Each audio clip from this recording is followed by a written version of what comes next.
without further ado, I want to take this opportunity to invite Professor Dr. Ernst Josef Franzek to give us a small,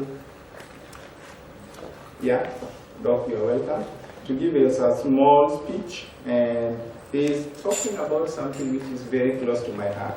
Doctor is going to talk about doing business with Africa and his personal experience. But that is not the icing on it. Please listen to the tips. Please give Doctor a applause of a hand as he comes to the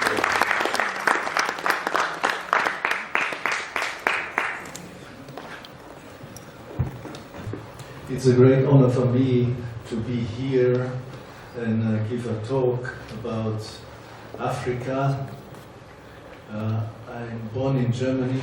It's far away from Africa, but the Germans did not very well to some African countries, as a lot of European countries. In 2017, I get in touch with Nigeria, and I was there for 5 times more. In 2020, I founded the organization Legonnaire for Mankind's Health, with a special focus to develop a proper healthcare system and education system in Nigeria, and especially in the Edo State and Delta State. There are many man-made problems in Africa, and I repeat, man-made.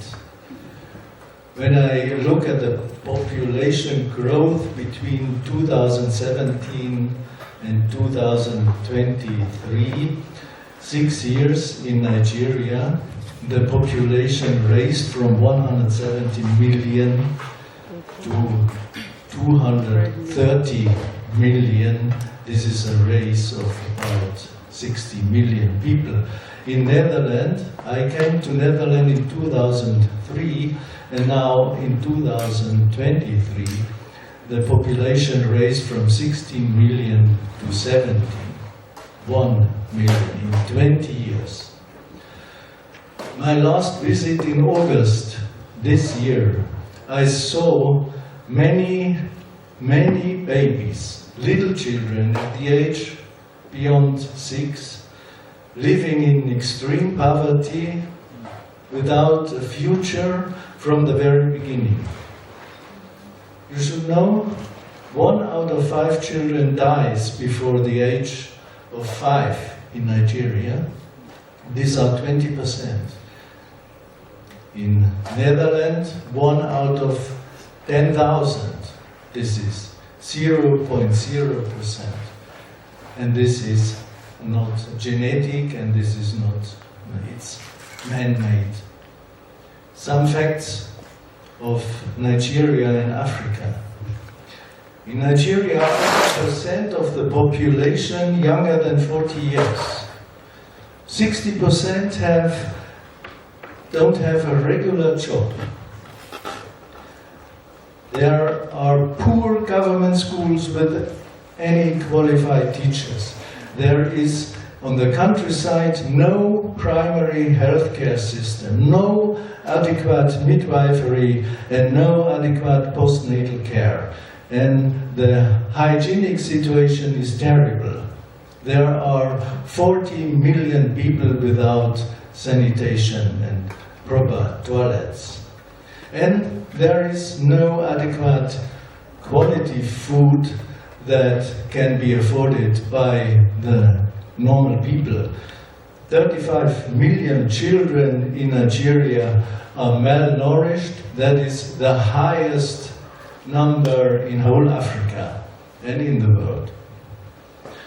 51 to 85% of the population of sub-Saharan Africa do not have access to electricity. We must imagine this. When I couldn't load my phone, I don't feel comfortable. But there is no electricity at all. Estimates ranged from 10 thousands to over 120,000 child soldiers in Africa, ranging from age 7 to 17 years. Children with weapons, killing. In Nigeria, over 80 million adults. This is 1/3 of the population are illiterates. They can't read and write. And it is estimated that in 2050, 1/3 of the human population on the planet will live in Africa. And if nothing changed, 1/3 of this population will face extreme poverty. Malnutrition. Malnutrition is the main source of violence, aggression, addictions, and early death. In whole Africa, violence is on the rise. Poor people eat high-caloric staple food without healthy proteins, essential vitamins and minerals. And babies, children, and women suffer most. Modern slavery. I say modern slavery. Africa suffered slavery from the very beginning since 400 years, but now there is a kind of modern slavery that keeps population poor without the possibility to escape. Because a lot of people have to earn their daily living every day, and they don't have any possibility to make savings or to do something to improve their life and to get out of the poverty. Born poor, live poor, die poor. This is the motto. Poverty results in hunger. Everybody in Delta State and Edo State, I know some families there which I support, malaria is normal. Cholera, AIDS, and high infant death rates lowers the overall living standard in African countries. But on the other hand, there is also there are rich people.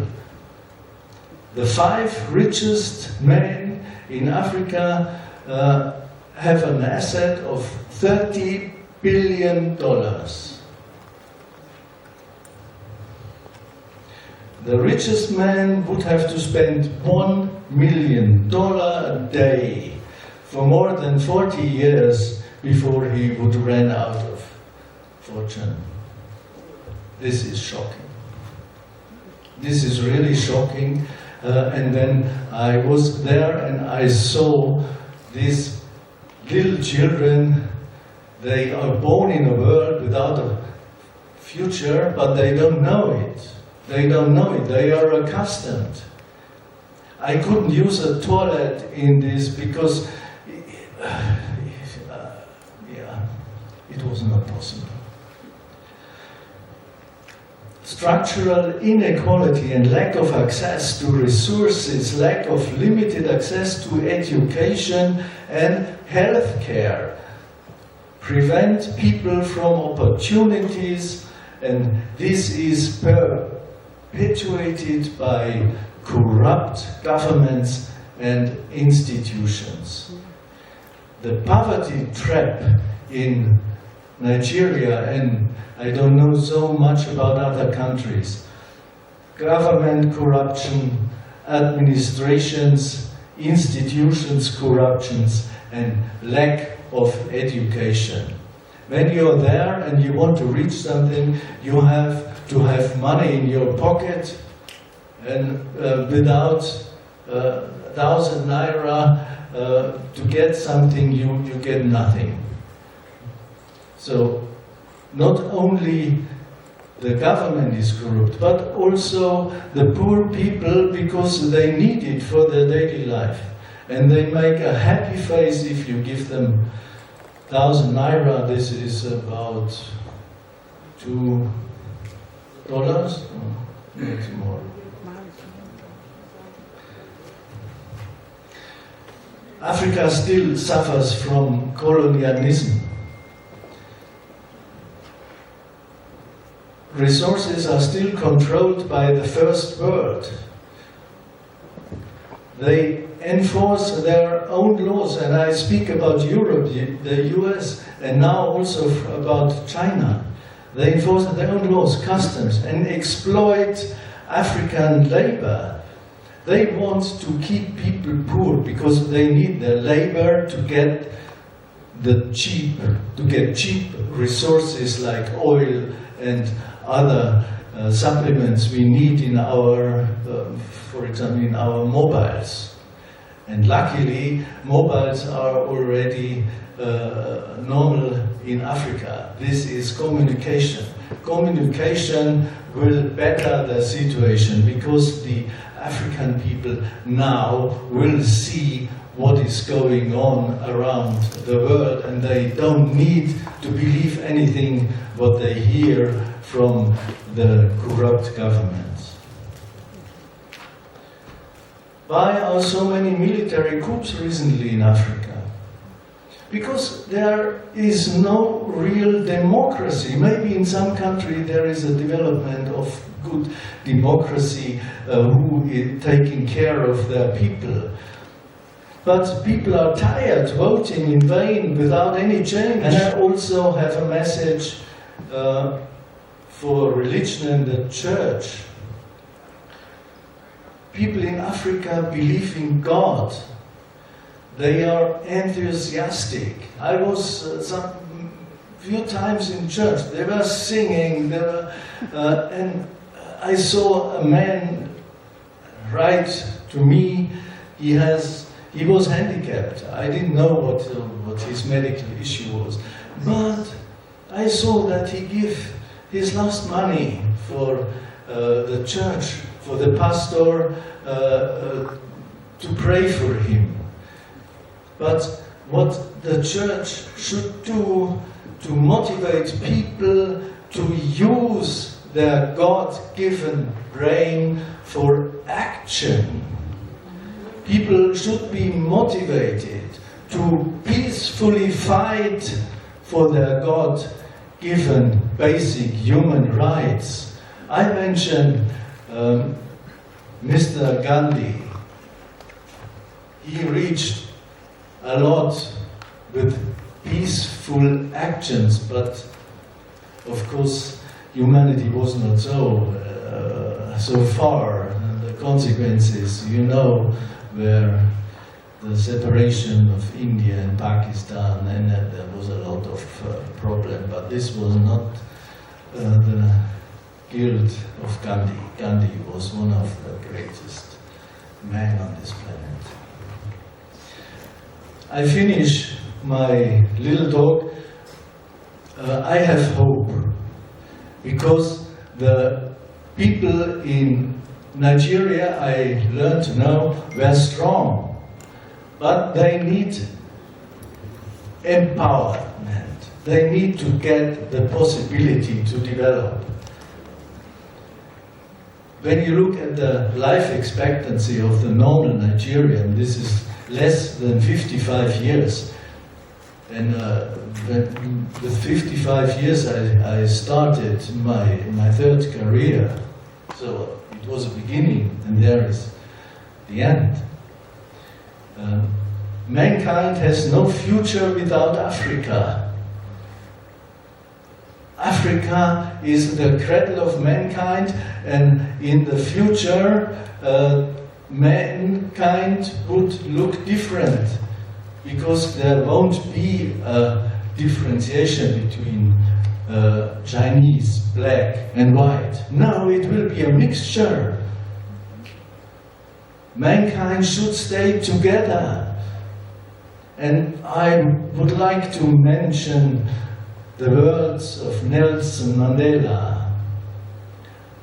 When I was last time, I visited his resort. It was in expensive. Nelson Mandela said, poverty is not an accident. Like slavery and apartheid, it's man-made and can be removed by actions of human being, and this gives me hope. As long as I live, I will do work to help mankind. Thank you. Thank you very much, Prof. Wow. Have we learned anything? Do you have questions for Prof? No? Okay. I think there is a quick question. Can I have the other microphone, please? Yeah. Ladies and gentlemen, I listened carefully to Professor. I saw that almost everything he's saying is what is already known. It's not unknown. We know Africa, you use a point case of Nigeria. Nigeria, if you look at the issue of Nigeria, it's not everything that is negative, like you said. There are a lot of positive things there. And when you have traveled very wide, and when you enter the aircraft to Nigeria, you see that it is only the white people that 80% of the people in the aircraft are Europeans. So what are they going there to do? Are they going there to exploit the people, or they are going there to develop the people? In my own context, I think they are still going there to exploit the people. And that is the issue we have to address. If you look, for instance, a lot of things have... Okay. My question now is, how can we develop Africa without, you said, man-made problem. Now, apart from the man-made problem, what is it that can be done that will allow the Europeans not to influence the people? Because everything is being influenced by the Europeans. Thank you. You agree? Yeah. Because you are going to join our panel session as well, so you can... Yes, you're right. It's known, everything is known, but the Europeans just want to exploit Africa, and they want to keep it poor. And the governments are puppets of the Western countries. And when you look now to Nigeria, the president is accused to be a drug dealer. This is not adequate. And the power of Africa and Nigeria is in the people.